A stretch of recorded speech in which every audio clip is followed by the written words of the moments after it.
Assalamualaikum warahmatullahi wabarakatuh. Perkenalkan, kami dari kelompok 7 hari ini akan mempresentasikan tentang penerapan etika bisnis dalam studi kasus Johnson & Johnson. Baik, sebelum melanjutkan presentasi, alangkah baiknya kami memperkenalkan diri kami terlebih dahulu. Perkenalkan, nama saya Alda Rianti Dewi. Saya Akila Sasabila. Dan saya ada Sebutananda.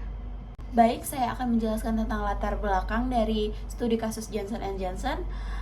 Kasus Johnson & Johnson menjadi salah satu contoh penting dalam pembahasan etika bisnis dan tata kelola perusahaan Good Corporate Governance atau GCG. Sebagai perusahaan multinasional di bidang kesehatan, J&J sempat menghadapi krisis kepercayaan akibat isu keamanan produk, khususnya pada produk bedak bayi yang diduga mengandung abses dan menyebabkan kanker. Skandal ini menimbulkan banyak pertanyaan tentang tanggung jawab sosial perusahaan, integritas manajemen, serta efektivitas tata kelola dalam mengantisipasi dan menangani risiko reputasi dan hukum. Baik, selanjutnya saya akan membacakan rumusan masalah. Yang pertama yaitu penerapan etika dalam pengelolaan sumber daya manusia pada perusahaan Johnson & Johnson. Yang kedua yaitu analisis praktik diskriminasi pekerjaan di Johnson & Johnson. Yang ketiga yaitu penerapan Good Corporate Governance atau GCG di Johnson & Johnson. Dan yang terakhir yaitu analisis Corporate Social Responsibility atau CSR pada Johnson & Johnson. Baik, penjelasan selanjutnya akan dijelaskan oleh Selanjutnya kita akan masuki ke dalam analisis pada rumusan masalah yang pertama, yaitu mengenai penerapan etika dalam pengelolaan sumber daya manusia.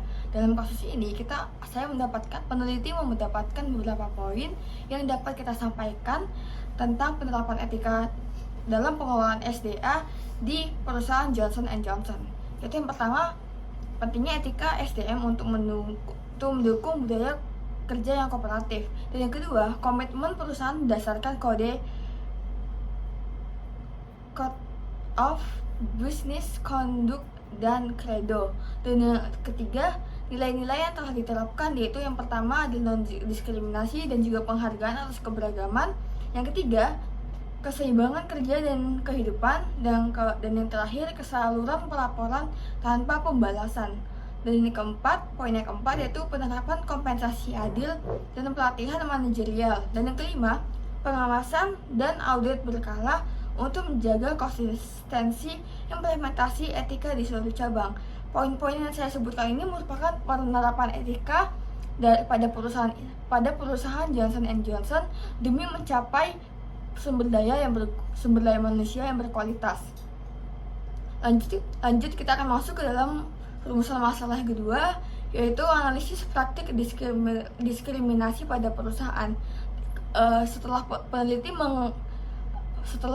melakukan analisis terhadap perusahaan Johnson & Johnson, peneliti mendapatkan bahwa perusahaan sama sekali tidak ada dan tidak melegalkan adanya diskriminasi dalam perusahaan tersebut.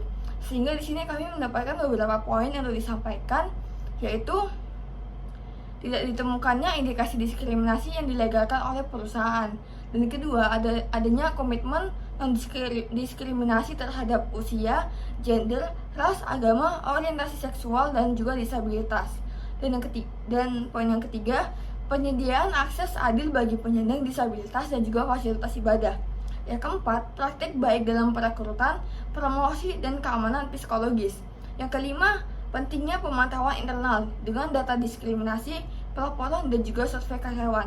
Poin-poin yang saya sebutkan merupakan praktik baik yang dilakukan oleh perusahaan dalam mereka mencegah adanya diskriminasi di dalam perusahaan.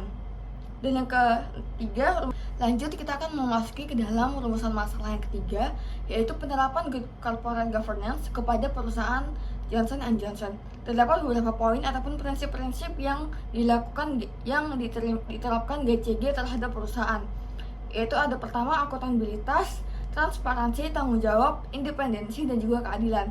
Akuntabilitas seperti tanggung jawab dan juga keputusan dalam tindakan.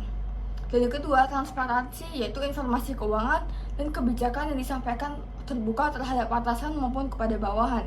Dan yang ketiga, tanggung jawab, yaitu pemenuhan etika, hukum sosial, dan juga lingkungan antar karyawan ataupun sesama tingkatan. Yang keempat, independensi, yaitu pengambilan keputusan bebas konflik dan kepentingan. Dan yang kelima, keadilan sebagai jaminan kesetaraan bagi semua pemangku kepentingan. Dan di sini perlunya pengawasan dari audit independen, terutama karena perusahaan beroperasi secara global. Selanjutnya saya akan menjelaskan rumusan masalah yang keempat, yaitu analisis corporate social responsibility, yaitu CSR. Penerapan CSR pada Johnson & Johnson, yaitu fokus utamanya ada akses kesehatan global, distribusi layanan kesehatan di negara berkembang, lalu ada pengurangan dampak lingkungan, yaitu produksi berkelanjutan dan konservasi sumber daya alam. Selanjutnya ada penghormatan HAM dan pemberdayaan masyarakat, yaitu pelatihan dan edukasi di sekitar wilayah operasional. Nah, yang kedua ada potensi dampak jika CSR tidak dijalankan, yaitu ada reputasi global terancam, hilangnya kepercayaan konsumen dan mitra bisnis, penurunan daya saing, risiko hukum, dan penurunan loyalitas stakeholder. Dan contoh kegagalannya yaitu kasus stock powder dan penarikan produk. Yang ketiga ada rekomendasi CSR yang tepat untuk Johnson & Johnson, yaitu ada CSR harus proaktif dan terintegrasi dengan strategi bisnis. Yang kedua ada evaluasi dampak CSR secara berkala. Selanjutnya memperluas program pemberdayaan masyarakat lokal, dan yang terakhir menjaga keberlanjutan merek dan bisnis jangka panjang. Selanjutnya saya akan membacakan kesimpulannya. Yaitu Johnson & Johnson telah menerapkan etika dalam pengelolaan SDM, prinsip good corporate governance, serta program CSR secara konsisten dan terarah. Meski begitu, efektivitasnya masih bergantung pada pelaksanaan di tiap cabang global. Jika tidak dijalankan secara menyeluruh, perusahaan beresiko kehilangan reputasi, kepercayaan publik, dan daya saing. Integritas nilai etika, GCG, dan CSR yang berkelanjutan sangat penting demi mendukung keberlanjutan bisnis jangka panjang. Baik, sekian atas penjelasan kami mengenai analisis pada studi kasus penerapan etika terhadap perusahaan Johnson & Johnson. Sekian presentasi dari kami, kiranya mohon maaf jika ada kesalahan kalimat yang kami ucapkan. Sekian, terima kasih. Assalamualaikum warahmatullahi wabarakatuh.